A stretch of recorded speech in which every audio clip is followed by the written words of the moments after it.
இன்னைக்கு நாம பார்க்கக்கூடிய தலைப்பு அழிவுக்கு காரணம் அறியாமையே.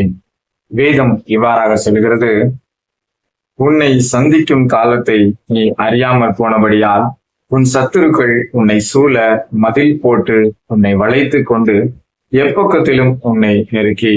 லூக்கா 19:43. ஆமாங்க, எருசலேம் தப்பித்துக் கொள்வதற்கான நல்ல ஒரு தருணம் மேசியா வந்தார். அதை அறியாமல் தவறவிட்டோம். ஆனால் அதனுடைய விளைவு பேரழிவை ஏற்படுத்தியது.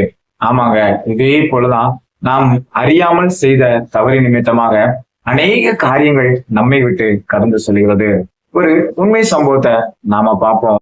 மாவீரன் நெப்போலியன் தன்னுடைய கடைசி காலகட்டத்திலே சிறைபிடிக்கப்பட்டார். அவரை செயின்ட் ஹெலினா என்கின்ற ஒரு தீவுல ஒரு சிறைச்சாலையில வைத்திருந்தாங்க. அந்த சிறைச்சாலையில அவரை பார்ப்பதற்காக அவருடைய நண்பன் சிறப்பு அனுமதியை பெற்றுக்கொண்டு அவரை பார்க்க வந்தார். நெப்போலியனும் அவருடைய நண்பனும் என்ன பேசுறாருன்னு பார்ப்பதற்காக அநேக காவலர்களை அவர்களை சுற்றிவிட்டு இருந்தாங்க. ஆனால் அவர்கள் இருவரும் சற்று நேரம் நலம் விசாரித்துக் கொண்டார்கள். அதன் பின்பதாக தன்னுடைய கரங்களிலே தன்னுடைய நண்பன் கொண்டு வந்திருந்த அந்த செஸ் விளையாட்டு போட்டியை அவருடைய கரங்களிலே கொடுத்து சென்றார். இந்த விளையாட்டு போட்டியை அவர் பார்த்து நண்பன் தனியா இருக்கிறேன் என்பதற்காக அதை கொடுத்திருக்கிறார் என்று நினைத்து அவருடைய வாழ்நாள் முழுவதும் அந்த செஸ் விளையாட்டை விளையாடி கழித்து முடித்தார். அவர் மரித்த பின்பதாக 1821 அவர் வைத்திருந்த அந்த செஸ் போட்டியை ஏலம் விட்டார்கள். அது அநேக காசுக்கு அது ஏலம் போனது.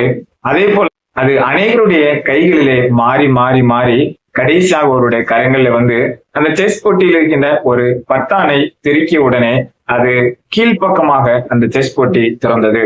அதை திறந்து பார்த்த உடனே உள்ளே மிகப்பெரிய ஒரு காகித பேப்பர் இருந்தது.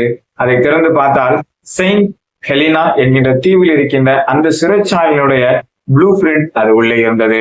பிரியமானவர்களே, இந்த இடத்திலே நெப்போலியனுடைய நண்பன் கொடுத்த அந்த செஸ் போட்டியிலே தான் தப்பித்துக் கொள்வதற்காக அங்கே வரைபடம் வைத்திருக்கிறார் என்பதை அறியாமல் அவர் விளையாண்டு அந்த காலத்தை கழித்து விட்டார்.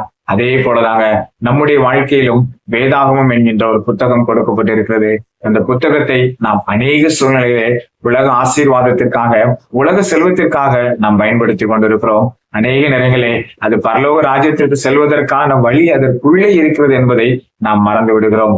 வேதம் இன்னொரு வசனம் நமக்கு சுட்டி காட்டுகிறது, சத்தியத்தையும் அறிவீர்கள், சத்தியம் உங்களை விடுதலையாக்கும். யோவான் 8:32. சற்று சிந்தித்து பார்ப்போம். நெருக்கடி நேரத்தில் நெருக்கத்தில் இருக்கும் வழியை அறிய முயற்சிப்பதே முயற்சி.